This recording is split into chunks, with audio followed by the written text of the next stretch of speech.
How's it going, YouTube? Prisco YGO here, coming at you with another deck profile. So, again, not one of my decks. However, it's one of the sleeper choices that I choose to play in this meta with, and it's one of the decks that I have had a longing to play for quite a while now. And honestly, I'm happy that I finally have a list, courtesy of Babydragon, who I have here in voice chat. Go ahead and introduce yourself.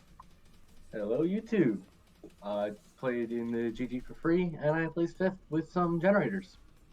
Yep, fifth Rank place. 9 Turbo. Fifth place with rank 9 Eternal Generators is not bad at all, not bad. And for the format that it is, for Generators to do what it does, as Safira called it in chat, interactive Mystic Mind, it is a very, very strong choice to play in That is this pretty format. much what it does.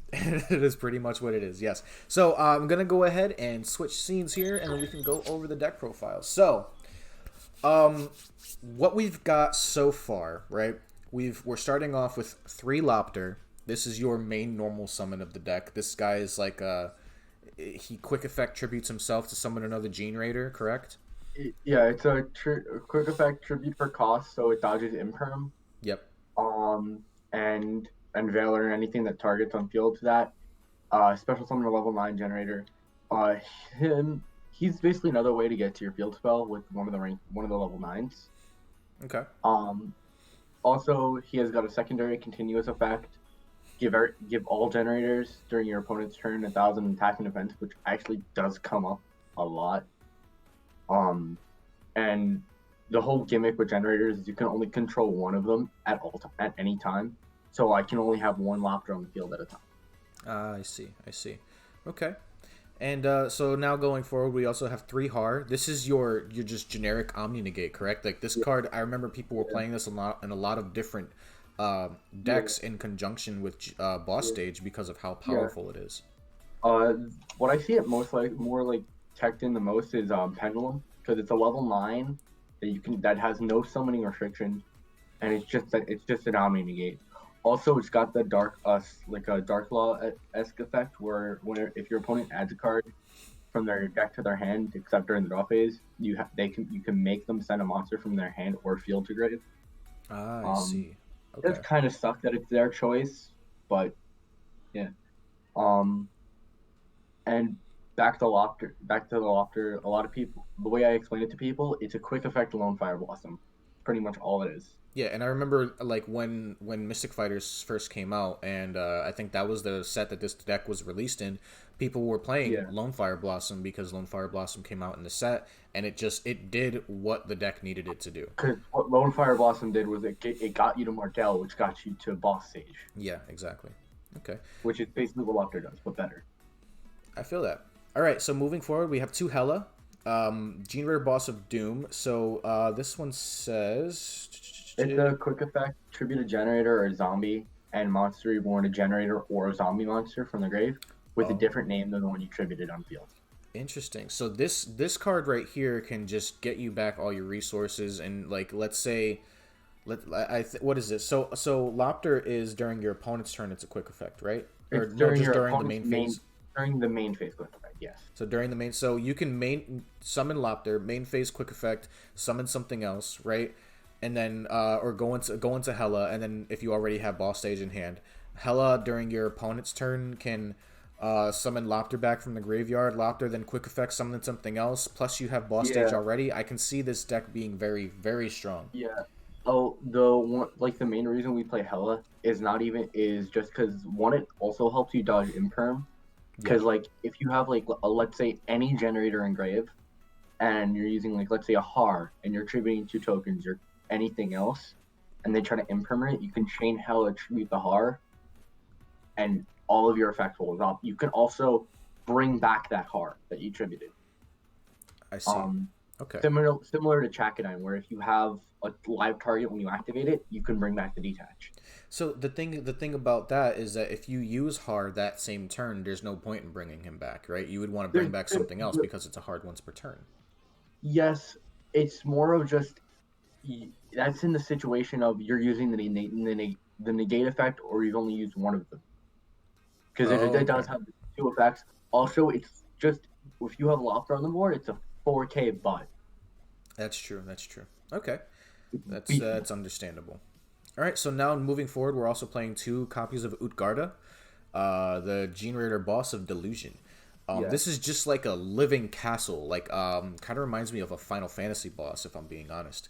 And this one says you can quick effect tribute 2 Generator monsters and or rock monsters, target 1 card on the field and banish it. So it's like a Farfa that's not end for turn, and it's a quick effect. So this is pretty strong. I Yeah. can see it being a solid form of disruption.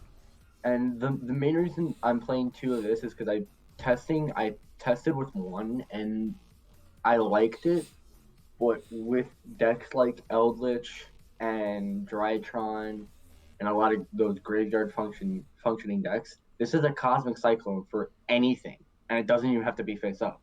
Yeah, that's totally fair. I definitely see that being very useful going And forward. just the ability to just loop continually, bring this back with Hello, which is why we don't have to play, which is why I don't worry about tributing Utgarta with its own effect or Locker, because I can always just Hella bring it back.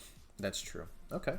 Now moving forward, we've got 1 Nidhogg, which is your Solemn Judgment, Solemn Strike of the deck. It's a Solemn Strike on Yeah. legs. This card in round 5 I played against Pendulum. This is the only reason I won my Pendulum matchup. I can see them going to Pendulum Summon. You just negate the Pendulum Summon, and then they cry. It's just nutty because Yeah. Electrum's banned. They can't do anything. Exactly. All right, and then moving forward, we have Mardell, which is your like 5th copy of Generator Boss Stage, pretty much, correct? It's Rhoda. Yeah. Okay. It can. There was one time where I didn't add stage off of it, and it was I added the continuous trap boss room, which I can explain later. Okay. Let's see. Moving forward, we've got Generator Boss Stage at 3. This is self-explanatory. Your opponent draws a card, and you plus really fucking hard. This card can trigger a Nibiru on your opponent's turn, which is crazy. What's nutty about this card is the fact that it takes what Dragon Maids do of playing off of a game mechanic, like entering battle phase, but takes it to the next level. Because you can't avoid drawing. Yeah. Unless you have like Reckless Greed. Pretty much. But even so, there's certain cards that say like you skip your draw phase, you go right into standby phase, but then there's also certain cards that just say during your next draw phase you draw nothing. So like yeah, I mean like you still can't technically skip the draw phase, unless it's a card mechanic that says so. And it's not even the fact that it's just it's just you can choose to just not enter battle, but you can't choose to not enter draw phase. Exactly. Well, but here's the thing: is you actually have to technically go into battle. You have to enter battle and end battle, even if you don't battle during the battle phase. You can't skip over your battle phase. You actually have to go into battle phase. You see, like that's an actual mechanic. You can't skip a phase unless you have a card mechanic or some type of mechanic that says so. So next, moving forward, we have Terraforming at 1. That's self-explanatory. Generator Boss Fight, which just says activate a Generator field spell directly from the deck. So this is like, then your opponent draws a card. So like it forces the activation of Boss Stage once it's on the field, and that's crazy. 2 things with this card: it can activate from grave as well. Yeah. Also, because of the wording of the card, even if your opponent decides, oh, I'm just going to draw first before Boss Stage hits the board, because of the wording on the card, if they let Boss Fight resolve, it will trigger. Yeah. Every time. Because it's this happens and then this happens. So even like it doesn't matter when your opponent decides to choose. It's just this is the mechanic, this is how it works, and this is the sequence of events. This is how my effect is resolving. Exactly. Yeah. And so now we have Generator Boss Room. It says when your opponent activates a card or effect in response to the activation of your Generator card or effect, you can discard a card, and your opponent's activated effect becomes each player draws 1 card, which is crazy. I like this a lot. Now, it's weird because a lot of decks would lose at that draw, like each player draws 1 card, but for one, if you haven't used, because the effect of Boss Fight to summon from deck is a stuff once per turn. Yeah. So this card, if you like have a Har up on board and then you use Har, they try to negate it with something. you can like boss room, and then on resolution, horrible trigger make them send a monster. Yeah. So that's like the real good situation. It stops Cosmic, it stops Ash, it protects boss stage, which is the only real card you care about. Yeah. Okay. So next we have Generator Boss Quest. This one says reveal a Generator monster in your hand, and if you do, add up to 2 Generator spells or traps with different names from each other from your deck to your hand, except Boss Quest. Then place the revealed card on the bottom of the deck. So this one is a hard once per turn, but I definitely see this being very useful in terms of getting what you need out of the deck and putting your bricks back in. So it's a very, very good card, and it's actually a very solid card for the deck itself, for it being an archetype like +1 technically. Yeah. Actually, no, it's not even a +1. You're breaking even. Now that I'm thinking about it, because you're activating the card, so that's -1. You're putting a card back on the bottom of the deck, that's -2. But then you're drawing 2, so now you're +0. Yeah. So it's definitely definitely a strong card. That's pretty self-explanatory what it already does. So I want to move forward. Next we have Pot of Extravagance, again self-explanatory. Because you don't really care about your extra deck. There's like 3 cards in the extra deck you care about, if that much. Yeah. Next 3, World Legacy Monstrosity, again generic level 9 support. This card is cracked in this deck, so it's VFD. Yes, it makes VFD. Literally. That's all it does. Now moving forward, we go into our hand traps here. We have 3 Ash Blossom, 3 Ghost Bell, 3 Skullmeister. That's pretty standard for this current format as it stands. And then you also have 2 Forbidden Droplets, which, again, pretty self-explanatory. It does what it do, and it's very strong going forward. The only reason I playing Droplets over like Cosmic Cyclone or like other generator names is because I have no main deck Dragoon now. Yeah, that's totally fair.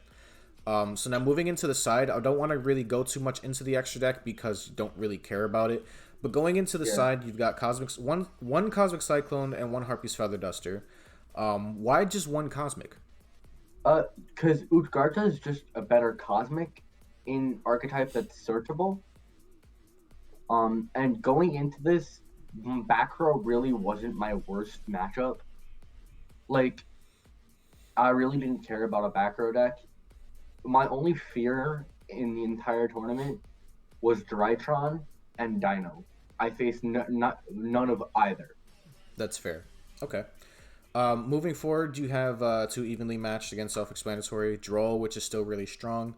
A Pointer of the Red Lotus, which, personal opinion, I don't think this is very good this format. However, hand knowledge is very strong, so either way. And the other reason we play this is because a lot of our effects makes our opponent draw a card. So this is kind of a way to like return that for a turn. Yeah, I feel you. Next, we've got 3 DDG. Again, this turn, any monster sent to the graveyard is banished instead. Very strong. And then system down for your, I'm guessing, your Drytron matchup. Drytron, and in testing, I actually faced 2 Orcus decks, and this actually just saved my life the entire game. That's fair. All right. Moving on into the extra deck, we've got 3 VFD, 2 Enter Blathnir, 1 number 9, 1 Jormungandr. Let's see, 1 Earth Slicer, 2 9 Live Cats, 1 Cerberus, 1 Phoenix Unicorn, and then 2 Blackluster Soldier. Pretty standard list for a Generator deck profiles extra deck. The only card that I find people aren't running is number 9, and I find a lot of decks don't run Enter Blathnir and more than 1 copy, and I find that weird because this is the card I summon the most. Okay. Because Generator stalls. You're gonna have a 20-30 minute game. Yeah.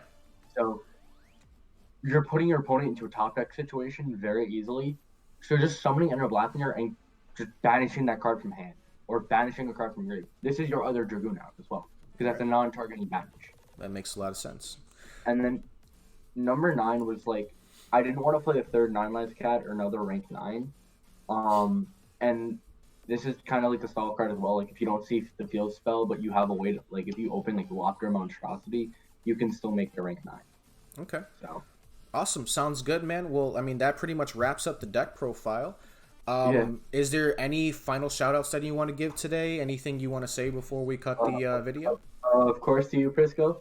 And to Logan for hosting a great free tournament, and to Tom for giving me the idea of Group Boss Quest and just helping me test and just spending hours playing against this deck. Awesome, awesome. So, Well, it's good to hear. Thank you for the shout out. And guys, I will say, if you do plan on playing in the GG4Free or any tournaments that happen throughout the week or throughout the month, I am partnered with a lot of different people to bring you a lot of different tournaments on an almost weekly basis. I have 2 tournaments that happen on Mondays. I have 2 tournaments that happen on Tuesdays. I have a tournament that happens on Wednesday. My personal tournament that happens on Thursday. We've got Bad League on Friday. And Saturday we still have nothing, but then we also have tournaments that happen on Sundays.